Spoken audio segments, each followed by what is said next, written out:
भारत और नेपाल की सीमा। उत्तर प्रदेश के सिद्धार्थनगर जिले का खुनवा बॉर्डर, जहां तैनात है भारत के सशस्त्र सीमा बल यानी कि एसएसबी और स्थानीय पुलिस की टीमें, जिनकी निगाहें हर यात्री, हर गाड़ी और हर दस्तावेज पर होती है। अब इसी तरह 4 अप्रैल की सुबह भी यहाँ का माहौल कुछ ऐसा ही था। खुनवा चौकी पर एसएसबी के जवान और शोहरतगढ़ पुलिस के सिपाही हर रोज की तरह तैनात थे और सीमा पार से आ रही बसों की जांच हो रही थी कि तभी एक बस सरहद पर पहुंचती है। रजिस्ट्रेशन नंबर नेपाल का था। ये बस नेपाल के पोखरा शहर से दिल्ली की ओर जा रही थी। अब बस में कई यात्री सवार थे, कोई भारतीय, कोई नेपाली और कुछ चेहरे ऐसे जिन पर पहली ही नजर में सवाल उठने लगे। एसएसबी और पुलिस की टीम बस के अंदर चढ़ती है। दस्तावेजों की जांच शुरू होती है। बस की हर सीट पर बैठा हर यात्री चुपचाप अपना पहचान पत्र निकालकर दिखा रहा था और तभी नजर पड़ती है एक युवती पर। चेहरे पर घबराहट, आंखों में बेचैनी और हाथों में एक दस्तावेज। खबरों की माने तो जब उस लड़की से पूछताछ की गई तो उसने अपने आप को भारतीय नागरिक बताया। उसने अपना नाम शिवानी पी भोसले बताया। पहचान के तौर पर उसने एक आधार कार्ड भी दिखाया। कार्ड ठीक ठाक लग रहा था, नाम, फोटो, नंबर सब कुछ सही लग रहा था। लेकिन सुरक्षा कर्मियों की नजरें केवल कागज नहीं पढ़ती, वो पढ़ती हैं हाव भाव, शरीर की भाषा और वो छोटी छोटी बातें जो आम तौर पर नजरअंदाज हो जाती है। और इन सब को देखते हुए कहीं न कहीं सुरक्षा कर्मियों को उस महिला पर शक हुआ, जिसके बाद उससे कई सवाल किए गए और फिर उसकी तलाशी ली गई।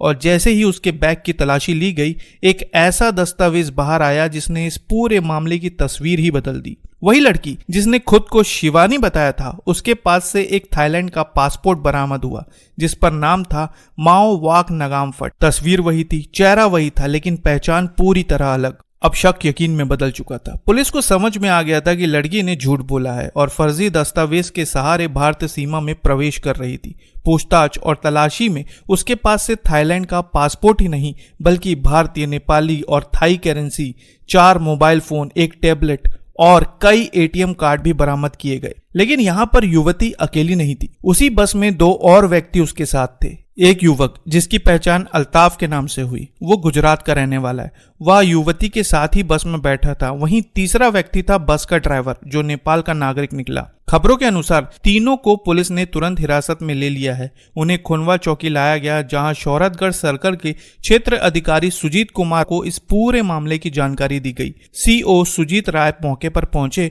और पूरे घटनाक्रम का अवलोकन करने के बाद मीडिया को बताया कि ये गिरफ्तारी एसएसबी और पुलिस की सजगता का परिणाम है। अब पुलिस के सामने कई अहम सवाल हैं। युवती भारत में क्यों प्रवेश करना चाहती थी? फर्जी आधार कार्ड उसके पास कैसे आया? अल्ताफ उसके साथ क्यों आया? और क्या ड्राइवर केवल संयोग से उसके साथ था या वो भी किसी साजिश का हिस्सा था? और सबसे अहम, इतने दस्तावेज, करेंसी और इलेक्ट्रॉनिक डिवाइस का क्या मकसद था? एसएसबी और पुलिस ने मामला गंभीर मानते हुए सुरक्षा एजेंसियों को सूचित किया है और युवती और दोनों सहयोगियों की जांच शुरू की है। देखा जाए तो ये मामला अब केवल गैरकानूनी प्रवेश का नहीं रहा, यह एक संभावित अंतर्राष्ट्रीय नेटवर्क, फर्जी दस्तावेज तैयार करने वाले गैंग और शायद किसी बड़ी साजिश की ओर इशारा करने वाला लग रहा है। पुलिस ने तीनों के खिलाफ भारतीय दंड संहिता की सुसंगत धाराओं में मुकदमा दर्ज किया है। साथ ही थाई महिला के पास से मिले मोबाइल फोन और टैबलेट की जांच की जा रही है ताकि उनके डेटा से इस बात का सुराग मिल सके कि वो किन लोगों के संपर्क में थी और भारत में उसके आने का क्या मकसद था। जांच एजेंसियां की नजरें इस बात पर टिकी है कि क्या युवती पहले भी भारत आई है, क्या इसी तरह फर्जी दस्तावेज के जरिए पहले भी बॉर्डर पार किया है या ये उसकी पहली कोशिश थी?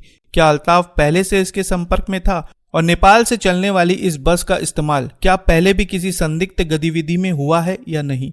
इस पूरे मामले ने सुरक्षा एजेंसियों को एक बार फिर सचेत कर दिया है कि भारत नेपाल सीमा से सिर्फ सामान नहीं बल्कि संभावित खतरे भी अंदर आ सकते हैं अगर जरा सी चूक हो जाए।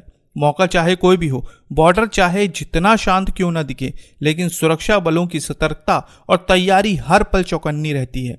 खुनवा बॉर्डर पर की गई इस गिरफ्तारी ने एक बार फिर यह साबित कर दिया है कि सीमा की सुरक्षा सिर्फ बंदूक से नहीं बल्कि उस सजग निगाहों से होती है जो झूठ और सच के बीच का फर्क पहचान लेती है। जांच अभी जारी है। तीनों आरोपियों को न्यायिक हिरासत में भेज दिया गया है और सुरक्षा एजेंसियां उनके संपर्कों, फोन रिकॉर्ड्स और अंतर्राष्ट्रीय कनेक्शन को खंगाल रही हैं। इन सवालों के जवाब फिलहाल भविष्य के गर्भ में है, लेकिन एक बात तय है, यह सिर्फ एक बस की तलाशी नहीं थी, यह एक ऐसे रहस्य की शुरुआत थी जिसका सिरा कहां जाकर खत्म होगा यह अभी नहीं कहा जा सकता। इस पूरे मामले में आपकी क्या टिप्पणी है हमें कमेंट बॉक्स में जरूर बताएं और बिल्कुल नई खबरों के लिए चैनल को जरूर सब्सक्राइब करें।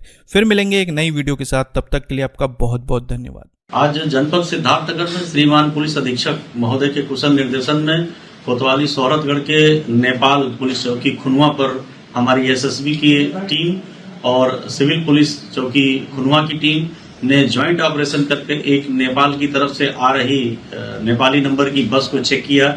उसमें कुल 49 व्यक्ति सवार थे, जिसमें से 2 लोग उसमें संदिग्ध मिले, जिसमें से एक महिला जो कुप्रचित तरीके से आधार इंडियंस का आधार बनवाकर महिला की वो और अपने दोस्त के साथ प्रवेश कर रही थी।